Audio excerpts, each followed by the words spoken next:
Hello and welcome to the Oakland Center for Spiritual Living. My name is Reverend Sally Bartholomew. I am a licensed minister with the Centers for Spiritual Living, and I'm also the secretary of the Board of Trustees at the Oakland Center.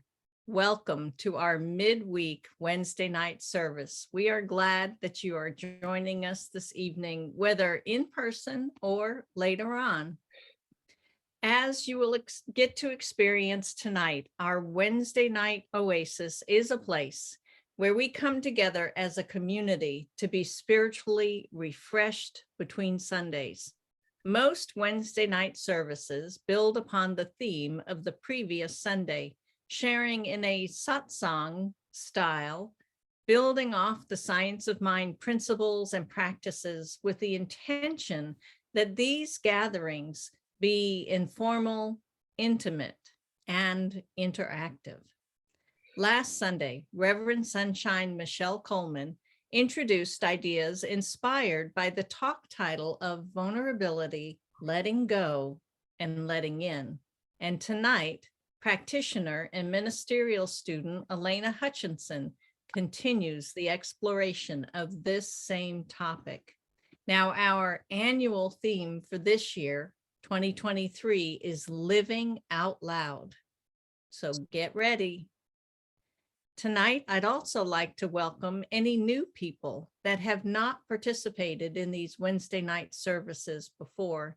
A quick view of the participant names. I think I know everybody that's here, but if you are new to our community, maybe watching this recording, please take some time to visit our homepage, www.oaklandcsl.org. And when you're there, you click on the I'm New icon. It'll be at the lower left-hand corner of that page, and you can submit your email. Once you do, you'll begin receiving the Village newsletter once a week in your email. And this has all the information on what is happening at the center in the coming weeks. Now, before we get started, I've got some housekeeping notes. When you're watching the talk tonight, you're welcome to leave your videos on, but please make sure that you mute your audio. That helps us with the recording quality. All right, stay tuned all the way to the end of service so that you can receive additional special and important announcements. But right now, we're ready to welcome Alena Hutchinson. Alena began her journey towards science of mind as a 7-year-old heretic in a Catholic church, questioning why we needed to confess to priests when we could just talk to God directly. In high school, she began studying world religions and adopted a meditation practice. She joined a Unity Church in 1983, obtained a master's degree in spiritual psychology in 1992, and finally landed at Oakland Center for Spiritual Living in 2003. Her 25 years as a practicing psychotherapist have inspired her to explore how we can embrace more fully the paradox of being spiritual beings having a human experience. She is currently in her last year of ministerial studies with the Holmes Institute. Please welcome Alena Hutchinson. And Alena, as we do with every organized event, please open us up with prayer. Thank you, Reverend Sally. So I invite all of you to just take a breath with me. Allow that breath to bring us deeper into that place where we experience quiet and that contact with spirit. From that place, I know that there is only one presence, one power, one mind, one heart that connects all of us, that has given birth to all of us, that holds us and sustains us. I know that in this coming together tonight, we experience that oneness in a new, completely unique way. that we've never experienced before. That in that coming together, we experience the presence of God in a way that is deeper, more expansive, more compelling, that simply brings us to the very core of who and whose we are. And we are grateful for this opportunity to come together. And so I say this meeting is blessed, and so it is. All right.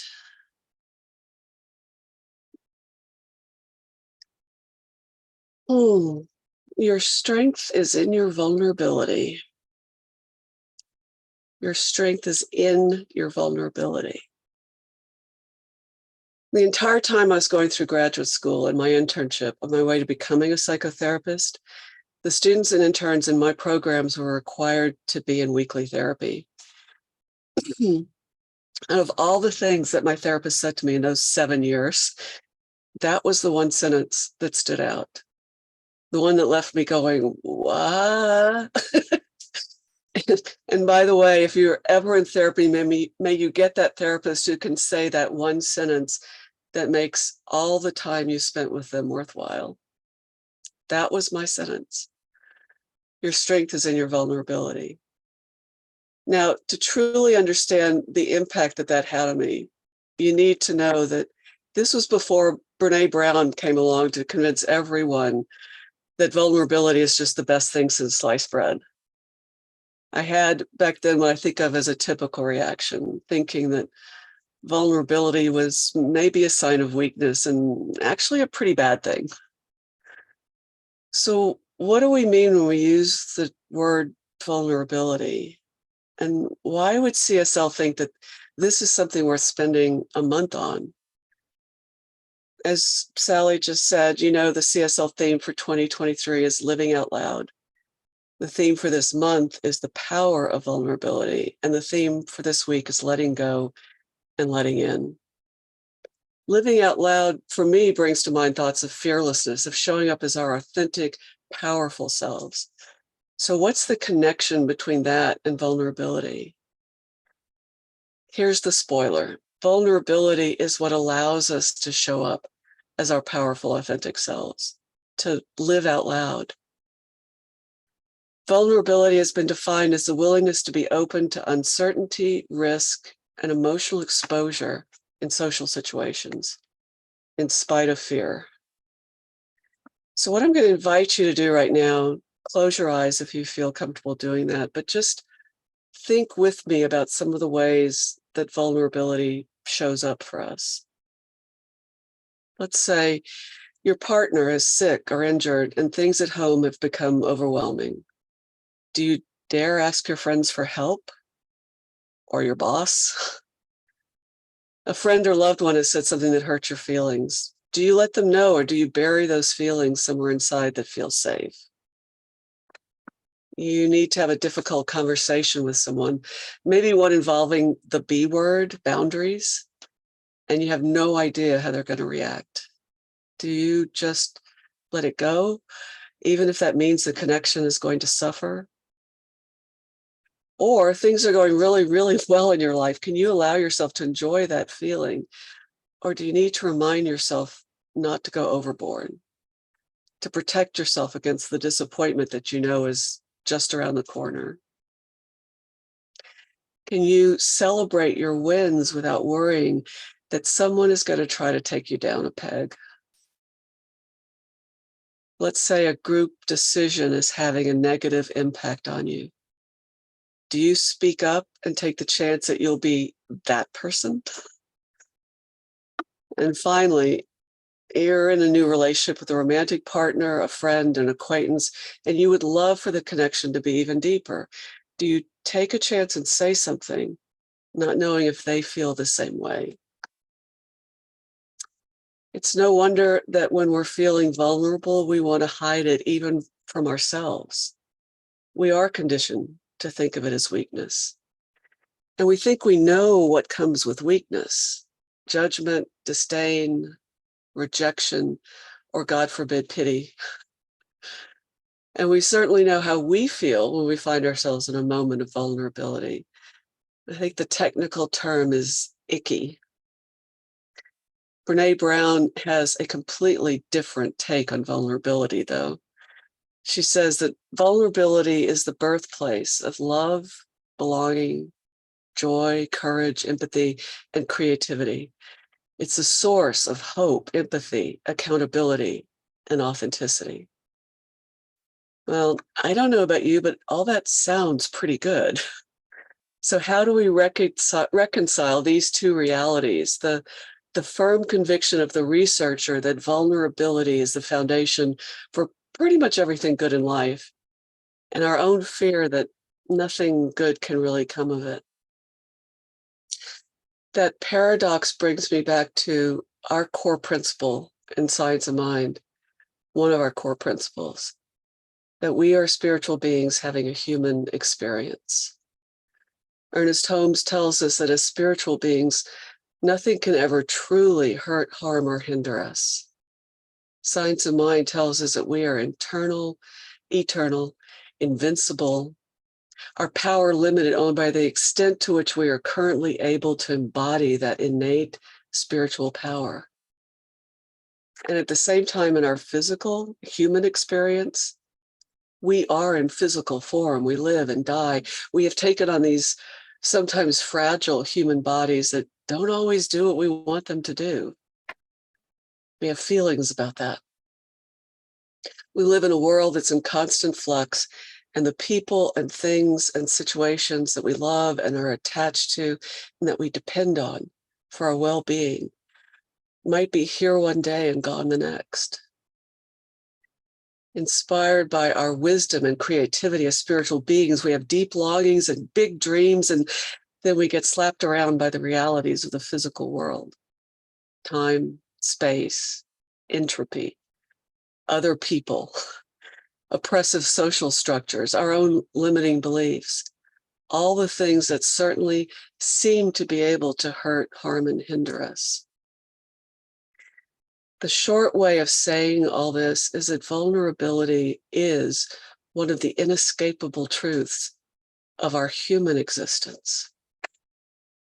Since vulnerability is one of the givens in life, I would say that the primary reason that vulnerability is not a weakness, but power, is that when we're not in touch with our own vulnerability, when we can't allow ourselves to feel our own feelings, even the unpleasant ones, we're pretending.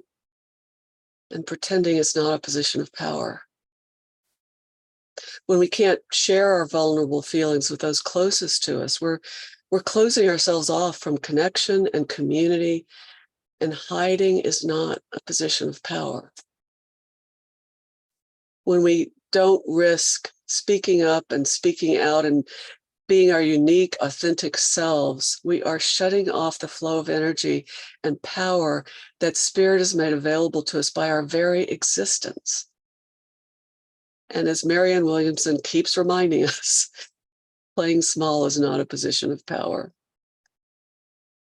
When we can't bring the fact of our human vulnerability to Spirit in prayer and allow Spirit to transform everything in us that might block our openness and authenticity, we're choosing powerlessness and rejecting our connection to the one source of power in the universe is not a position of power. There's a curious paradox that occurs when people make themselves vulnerable. Brene Brown expressed it this way: vulnerability is the first thing I look for in you and the last thing I want you to see in me.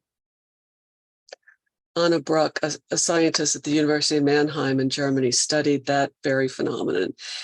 And it turns out we actually do appreciate displays of vulnerability in others, but we judge them in ourselves. She had a wonderful label for this. I don't know what kind of scientist she is, but she just should be in charge of naming things. She called it the beautiful mess effect. Psychologist Nancy Kerr says this suggests that showing vulnerability might be less risky than we think it is. What we see as a mess might be perceived by others to be strong and courageous and even beautiful. I had an experience with this a few years ago. I was sitting in a Sunday service, listening to Reverend Jeff's talk, and he suddenly started describing an experience that he'd had in our practitioner studies class. He mentioned that one student had allowed themselves to just let go and fully express all the feelings they'd been having for a while about not feeling seen, not feeling heard, and having a particular concern of theirs mischaracterized and dismissed. He talked about how much he appreciated that student allowing themselves to be vulnerable in that way, how it inspired him to allow himself to share his sometimes messy feelings. Well, that particular week, that would be me. And my reaction was, well, I'm glad you enjoyed it, because being the one who had decided to take that risk, I was still internally sitting in a pool of messiness that I thought I had created for myself. I was still sitting in a pool of regret about sharing my own messiness, despite the fact that I had spent 10 years facilitating therapy groups, and intellectually, I knew the value of that kind of sharing. In group therapy, we learn to identify the different roles that participants can play in a group. One role that a participant can step into is called the emotional leader, the one who tends to take that risk, to become vulnerable, to share their feelings first. And the value of the emotional leader is that they create a space for everyone else to feel safe to do the same thing. The value of the emotional leader is what Reverend Sunshine talked about this past Sunday, when she said that she had shared something she was reluctant to share in a group. And the reaction she got was, "Oh, you feel that way too?" That reaction. "Oh, you too?" That's where real community and connection are born. So just to be clear, no one's suggesting that vulnerability is without risk. It may just be less of a risk than we think it is. You may very well bare your soul and be met with anger or judgment or even rejection. Often when we get that response, it's from folks who can't tolerate their own feelings of vulnerability in that moment. We may still need to be mindful to choose carefully when and how we share. To quote Bob Marley here, the truth is, he says, everyone is going to hurt you. You just got to find the ones worth suffering for. And it's true, isn't it? Our human hearts are tender. So maybe making yourself vulnerable with this person, with that group, in this community, it's a way of saying, I care enough about you to risk being hurt by you. You're worth it. Our relationship, or the relationship I'd like to have with you, is worth it. As I started to think about this talk, the question that kept coming up for me was, if you're not being vulnerable, what are you protecting yourself from, and what are you protecting yourself with? We've talked a lot about what we try to protect ourselves from: hurt, disappointment, judgment, rejection. A question worth pondering is, what am I protecting myself with? We tend to protect our human feelings with psychological defense mechanisms like denial. I'm not feeling vulnerable. Or projection. You're feeling vulnerable. Or blame and externalizing. You're the one who made me feel vulnerable. Or we don't even engage with life because we might do something that makes us feel that icky feeling. The problem is, the kind of protection we tend to default to leaves us unable to have access to the full range of our human emotions, unable to show ourselves as we really are, even as we desperately long to be seen, unable to experience deep connection, to love completely. We risk saying, along with comedian Gary Shandling, my friends tell me I have an intimacy problem, but they don't really know me. So what if we took off all that psychological armor and wrapped ourselves instead in spiritual armor? What would that look like? According to the Course in Miracles, the starting point might be in shifting how we interpret the actions of others that seem hurtful. The Course tells us that everything is either love or a call for love. When we feel hurt or rejected, instead of feeling disempowered, because we're spiritual beings and we can't ever actually be disempowered, can we see in the actions of others just a call for love? In his book, The Four Agreements, author Don Miguel Ruiz addresses this when he says, we should just refuse to take anything personally, ever. Essentially, he tells us that even when others say or do things that seem intentionally hurtful, it may have nothing to do with us. It's often just them acting out of their own vulnerability. Ruiz says, when you refuse to take things personally, you can travel around the world with your heart completely open and no one can hurt you. You can say, I love you without fear of being ridiculed or rejected. You can ask for what you need. You can say yes, or you can say no, whatever you choose without guilt or self-judgment. You can choose to follow your heart always. While Ruiz stresses the freedom that comes from that attitude, the psychologist, Catholic priest, and mystic Henri Nouwen shows us how vulnerability also opens us to wholeness and compassion. In his view, the path toward spiritual wholeness involves 3 different movements from head to heart. The first is mystery, the movement of reaching out to God. The second is embodiment, the movement of reaching into our innermost self.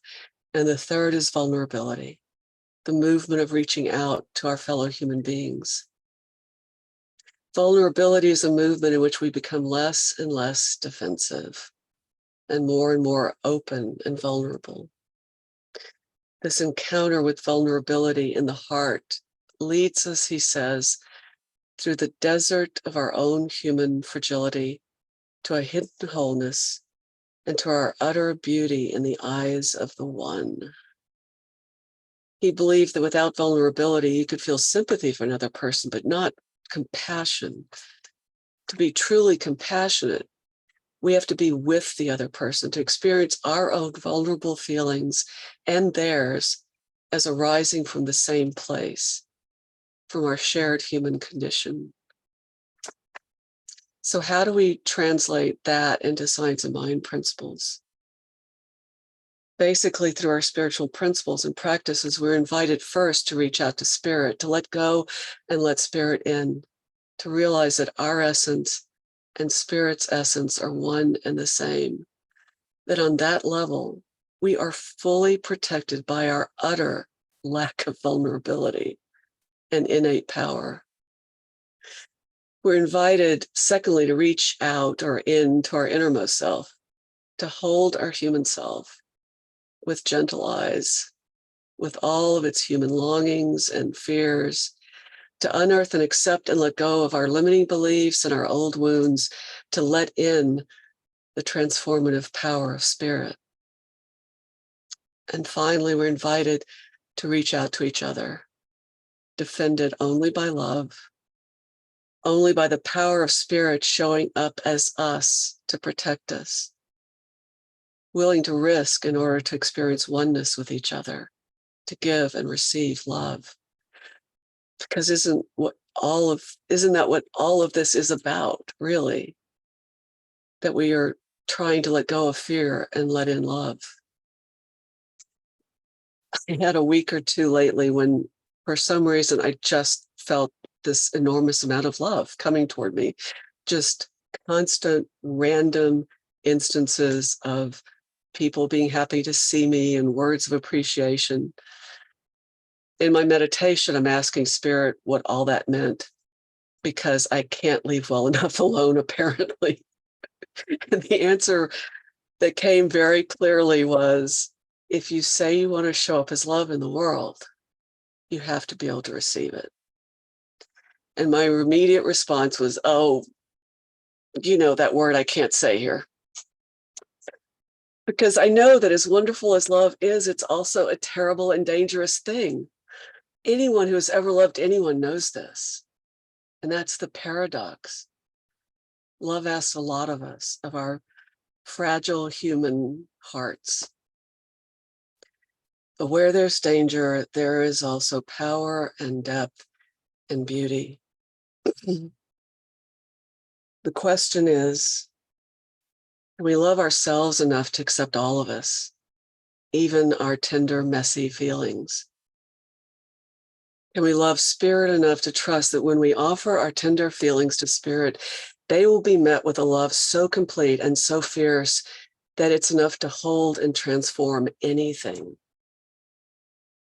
Can we love each other enough to let go and let in, even when we know that letting others in will mean that in their own pain over their own tender feelings, or because of our tender feelings, sometimes they are going to hurt us, or we're going to feel hurt? Maybe asking, are we willing to be vulnerable, is just another way of asking, are we willing to love? And what if, by allowing our own vulnerability and making friends with our own feelings, we make enough space not only for our tender, messy feelings, but for everyone else's? We may just find that we have made space for love itself. So before we open things up for discussion, I'd like to do just a minute or so of silence. And in that space, I invite you to ask yourself, of everything I've heard in the last 20 minutes or so, what's the thought or idea or invitation that speaks most to my heart?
So now I invite anyone who wants to turn on your mic, raise your hand, wave, anyone who wants to share, and we'll see who wants to be the emotional leader and step out first.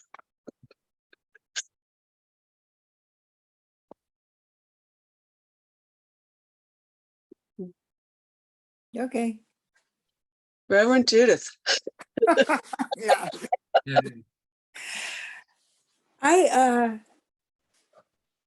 was thinking, what's the order of things that I can use? And I thought for me, it's about trust. And so I first need to trust myself and then trust spirit. And I trust, and then the situation or the person is at the third, actually, in the order. And like anything else that I've gotten out of Science of Mind,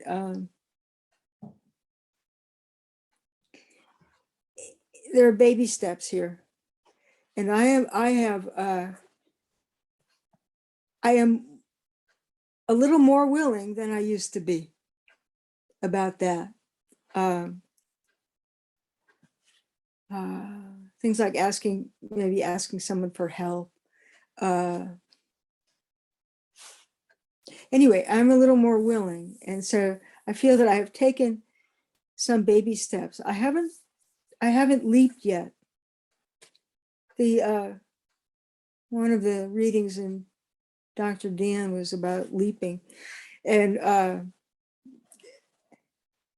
but I'm walking in the direction in order to encompass trust in my life, and because the more that I practice this, the more that I am open to receive, and I know that God has, that Spirit is willing to give to me whatever I am ready to receive, and so this is part of that path. And I loved your talk, and I'm going to listen to it again. Thank you. Thanks. I don't know if you're like me. I love asking for help when I don't need it anymore. Yeah. Wow. So yeah, what you said felt. Once I'm okay, right? Yeah. I love what you said about. I mean, it's just the basic principle that we're evolving. We're in a constant state of evolving and just taking those baby steps. So, thank you, Maureen. You got your little hand up. Hello. Hey. Great talk. Thank you for bringing your take on vulnerability. What really stuck out for me and had me kind of go, ooh, I need to explore that a little bit was about when you talked about the being worthy of being vulnerable to the other, having the other person you're being vulnerable with, being worthy, being vulnerable with them because they're worthy enough to take the risk of being hurt. That was like Bob Marley whoa. That had me thinking. So yeah, Yeah. that was good stuff. Sometimes wisdom comes from outside of science of mind. Bob Marley. Yeah. So thank you. Thank you. Yeah, that. I don't feel like I came up with that. It just came, and I had the same reaction you did. It was like, oh, ooh.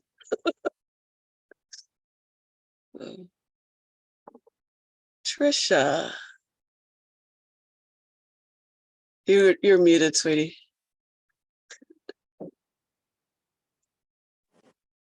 Am I there? Now you're there. But Allie, thank you for so eloquently kind of visiting this, but coming at it again and again from different angles. Mhm. I know that's how I learn best. And one of the things that dawned on me when you were talking was, I almost feel the happiest in my life is when I am feeling vulnerable. Mm. It's the oddest, it just, bam, it just struck me that it's like, yeah, when I'm reaching out and saying, I don't know, or I need help with this, it's like that's when I'm feeling my strongest. And that's when I'm feeling my happiest because I'm the most vulnerable. And somehow it comes all back to kind of spirit has me suspended or supported. And then also I'm showing that kind of unconsciously that how much I trust that other person that I'm asking it of. And I'm also trusting me. So it's from my understanding of your talk was, and your examples were, this is how I link back in to my faith. I'm complete. Okay, thank you. Mm-hmm. Yeah, it really speaks to like when we can get there, that's where we're really present. And that's where Yeah. Yeah. all the junk kind of like falls away. And yeah, it's nice. Thank you. Robert. So, Reinhold Niebuhr, is that who you were talking about? No, Henri Nouwen. He's a Dutch priest. Oh, okay. That was really cool. I want to hear more about that. He wrote Um, The Wounded Healer, which everyone uses that phrase. It's sort of like that's where that came from, I found out. Okay. So I was struck by when you and Judith were talking about I'm willing to ask for help after I'm okay. And I know, I've talked to people who are members of OCSL who like you don't see them for a while and then they come back and they say, well, I was going through a hard time or something. And it's like, well, isn't that when you most, it would be most beneficial to actually be at OCSL? And it makes me wonder, like, I mean, I know, so much of it is our own programming. We all had less than perfect childhoods. We all got hurt along the way and we built these defenses to protect ourselves from that pain. And so that's at play, but also it's like, what can we do to make OCSL a better environment so that people, feel like they can be there when they're vulnerable. They can be there when, they're not 100%.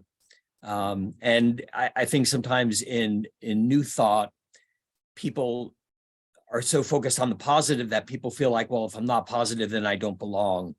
The other thought I had to do with, it's like, yes, it's scary being vulnerable, and that emotional hurt that we've all experienced. And I think part of what I think about in terms of a way to allow ourselves to be more vulnerable is it has to do with where we identify. So if we identify with that little child inside, then we're going to be afraid like that little child inside. If we identify with the oneness, with that, sort of transpersonal part of ourselves that is perfect and beyond harm, then who cares what people think? It's like what Reverend Sunshine Missel talks about, the I don't care factor. It's like getting in touch with that because you're grounded in your, in your spirituality, in your divine essence. I'm done. Thank you. There's a lot in there. It reminded me about a year ago, one of my clients in session said, I just came to this realization that my life is going to be happy to the extent that I don't care what anyone else thinks. And I almost went, okay, we're done. But I mean, you raised the issue that comes up a lot in any sort of religious, spiritual tradition, especially science of mind, New Thought. Like, yeah, do we sort of feel like, oh, am I being a bad religious scientist if I don't feel 100% right at this moment? And which gets me back to that we're spiritual beings having a human experience. Like I keep saying lately, it's not that we're spiritual beings, unfortunately, having a human experience. How can we like really hold and honor both of those, and be able to say, I'm not doing so great right now with my human side, that sort of thing. So, yeah. Reverend Deb? I see Reverend Deb. Reverend Deb was probably first, and then I saw Margot and somebody else. Me, I mute myself. So, Allie, thank you for this topic. It was really good.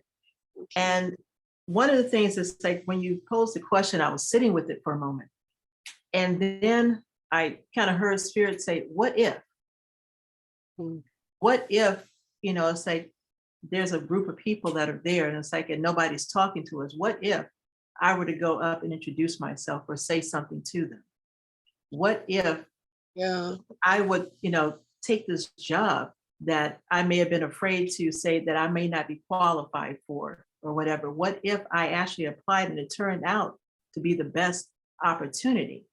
And the thing, what I get is that for me is, am I trusting spirit behind all of this? It's like saying, it's like, I want to have more friends, or I'm ready to move into a new career. So show me, but then I have to take the action steps to at least apply. So what if I did apply for this? And what if I get it? Yeah. And then it's like, then the other part becomes, it's like, oh, wait a minute, what if I do get the job? Then what? It's still this thing of stepping out, truly stepping out in faith as well, in a number of areas.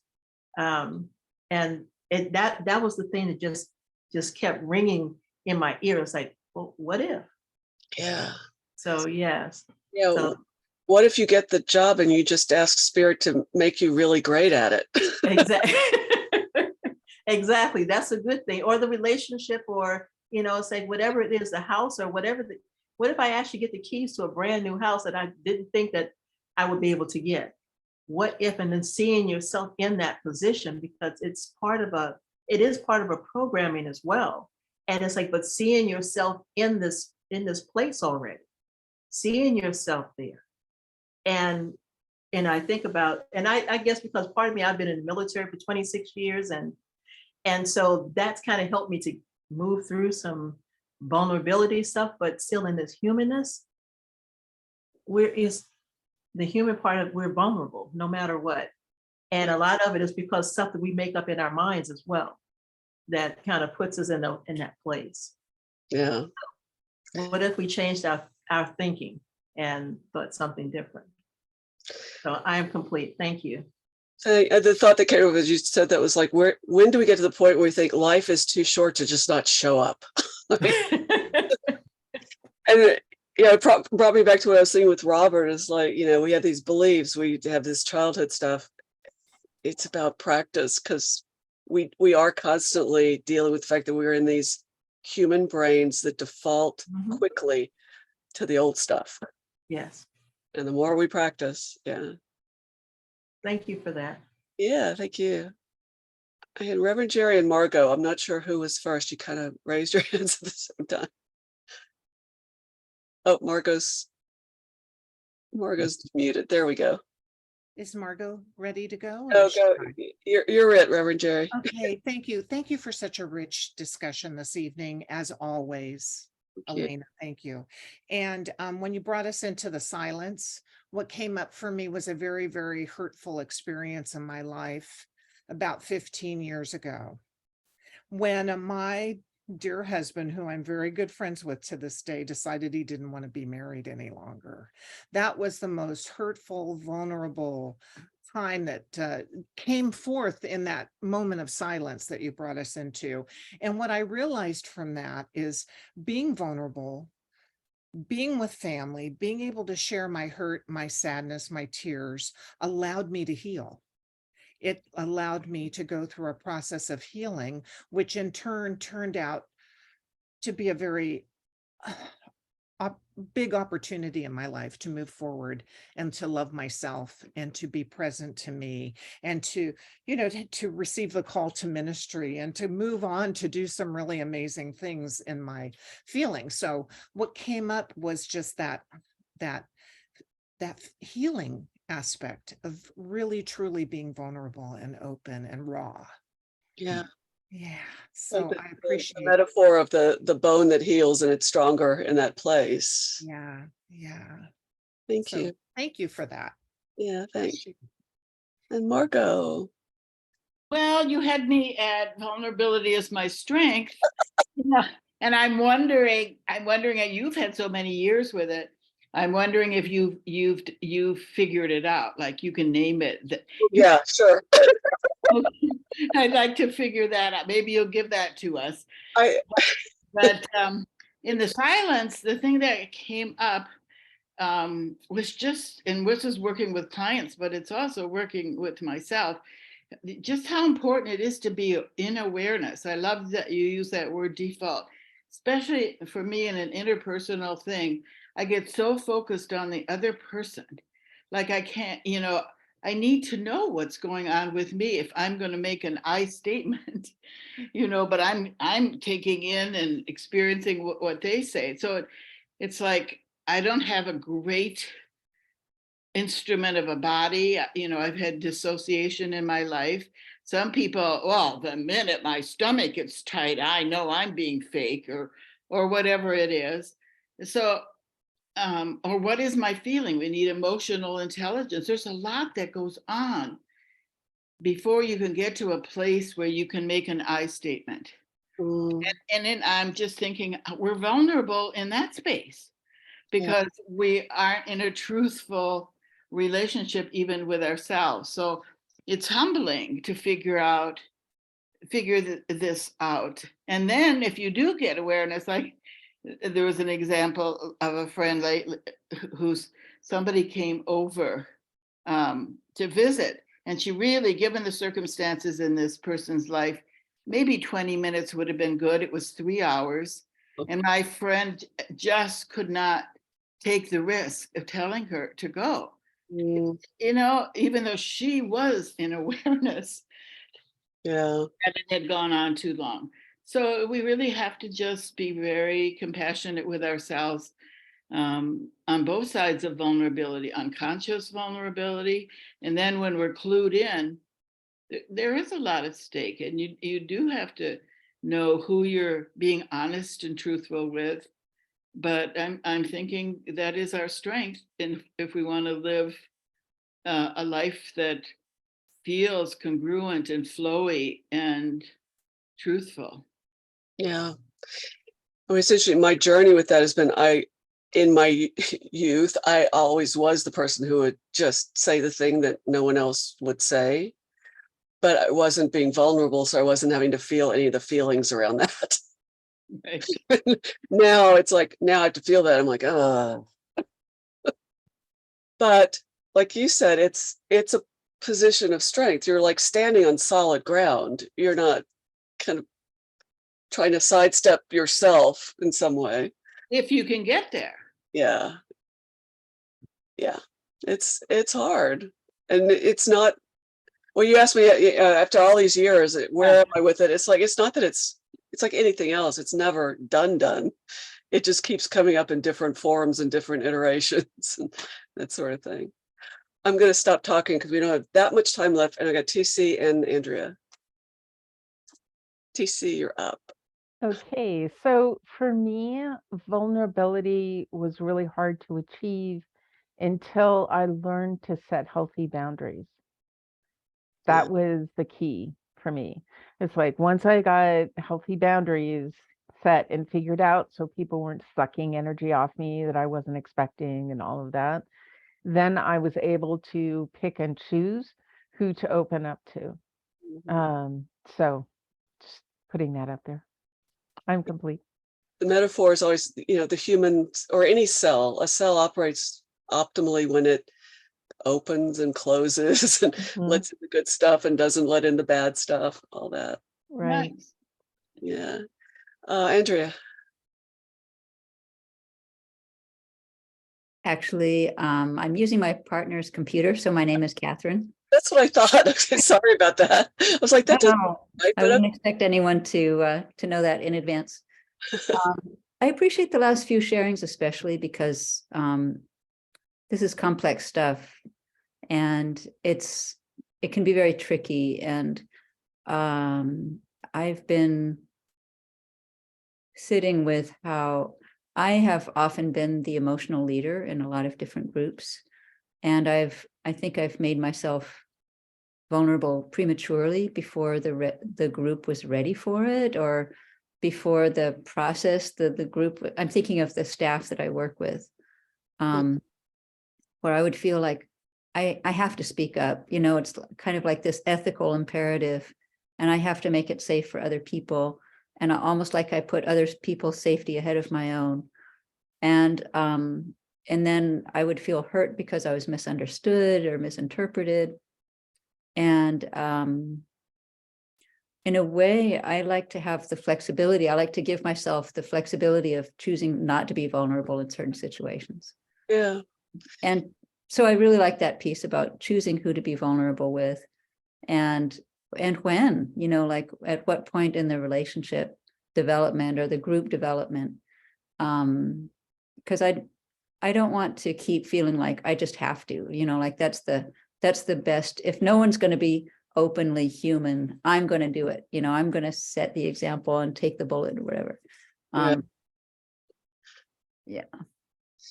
Yeah. Maybe there's some more flexibility in how I'm vulnerable. I could play around with that idea too. So Being mindful about it instead of, like, we used the word default before, instead of just being on default mode or an autopilot, being aware and really mindful. yeah. So I appreciate that. Default mode for some of us could be vulnerability, and that's not necessarily always the best thing. Right. And I'm going to go to Reverend Sally because we're at time. Okay, Thank you. thank you. Wow. What a great talk and conversation. I am sure that many of us will be going back to the recording to listen to this again. So thank you, Allie. This has been marvelous. And we do have some, everybody give your thumbs up, your claps, give Allie some love here so that she can see it. Thank you, thank you. And we do have some announcements to share with you. So if Peter can bring up the slides, we will share the announcements. And you are welcome to hang out afterwards and chit chat for a very short time. All right, let's see. Wait for there we go. So this month, April, as you probably know already, is abundant with religious celebrations, rituals, and history. It is the month of Ramadan, Passover, Easter, and all of April. This is really jam-packed. So it's, in addition, it's also Arab American Heritage Month. So to find out more information, please check out our village newsletter. And there in the newsletter, there are links to find out more about the events that we're celebrating this April. All right, the next slide, Peter. This one highlights our own Reverend Sunshine Michelle, who has an article published in the Science of Mind magazine in the month of May. So if you have not already gotten your magazine for May, I encourage you to go ahead and get one. And our next slide, we're advertising that on April 23rd, Reverend Sunshine Michelle Coleman will be speaking on the topic of vulnerability, seeing and being seen. Meditation is at 10 a.m. and the service starts at 10:30 a.m. in the sanctuary. Next Wednesday, April 26th, we're having a guest speaker, Minister Wayne Clark. Will follow up from the Sunday discussion on seeing and being seen. Wayne Clark is the executive director of the Oakland Impact Center. And before starting Oakland Impact Center, Wayne worked as a community healer and activist, specializing in conflict mediation, gun violence prevention, and life restoration. In addition, he facilitated leadership and coaching training in California correctional facilities for many years. Wayne is an internationally traveled empowerment speaker, minister, certified life coach, proud father and grandfather. Wayne lives by a statement he created: I'm just trying to be what I didn't see. Great for the topic coming up next week. Meditation on Zoom begins at 6:30 and the service begins at 7. We hope you can join us. Now, did you know that the bookstore is filled with new merchandise? You'll want to check it out. For April, the bookstore is featuring the book, The Power of Vulnerability by Brene Brown. And for the celebration of Earth Day this month, all gemstones and Tree of Life merchandise are 30% off. Sticking with the theme of the bookstore, have you been doing some spring cleaning? Well, you can donate your used spiritual exploration and personal growth books to the bookstore. They will be put in the bookstore library or on the make an offer table, and you can share offers in the community. Donation receipts are available upon request. Now, coming up on Friday, April 28th at 7 p.m., the Diversity Circle is continuing the discussion started in February of the 4 Pivots by Dr. Sean A. Ginwright. The discussion will be facilitated by practitioner Carmen West Jefferson, Deborah Jackson, and Crystal Fry. This is a Zoom event, and love offering is very appreciated. And you can find the link to Zoom under the group section on the website. Next, we're asking you to save the date. The next listening circle with Reverend Sunshine Michelle is coming up on May 7th, after service, 12:45 p.m. So please stay tuned for more details. Now, as always, for all the information about what's going on at your Oakland Center, we invite you to visit our website, sign up for the weekly newsletter, www.oaklandcsl.org. And remember that you can also follow us on Instagram, YouTube, and Facebook. And there you'll get content and information that you only get by liking and subscribing to OCSL. Please like and subscribe to it today. Now, the last slide is our contact team. These are the individuals that you are welcome to reach out to. Share gratitude for what's going on at the center, or just say hi. That's all the announcements for now. And now we're going to move into our conscious giving time. This is a time when we get to offer our gifts to the center. And the center is always giving us great gifts, like this evening's talk and discussion. So read along with me. This gift I give is God in action. It does good work in the world and blesses creation. We have 5 ways to give. You can click that donate icon in the website. You can send a donation by credit card, by Zelle, by mail, by text, by the offering basket at Sunday service. So that's it for the announcements and the offering this evening. And now I'd like to say some thank yous. I really give thanks to the tech team that supports us every Wednesday, Peter Gum and Alice Herndon. And I also want to thank Alena Hutchinson, who was our meditation speaker, as well as our evening speaker tonight. Thank you also goes out to Constance Chapman for supporting this team with the announcements, and to Reverend Sunshine Michelle for supporting Wednesday Night Oasis. We are truly blessed at this center. And so now I'd like to turn it over to Alena, who will take us out in prayer. Thank you. And how blessed we are to have this opportunity, this place to come together, this place where we can risk showing up, where we can risk showing ourselves, where we can risk loving. We know that the deepening in spirit that brings us, we bring out into the world. It touches the hearts of every person we meet throughout our week and blesses the entire world. We are so grateful. I anchor this prayer by saying, and so it is.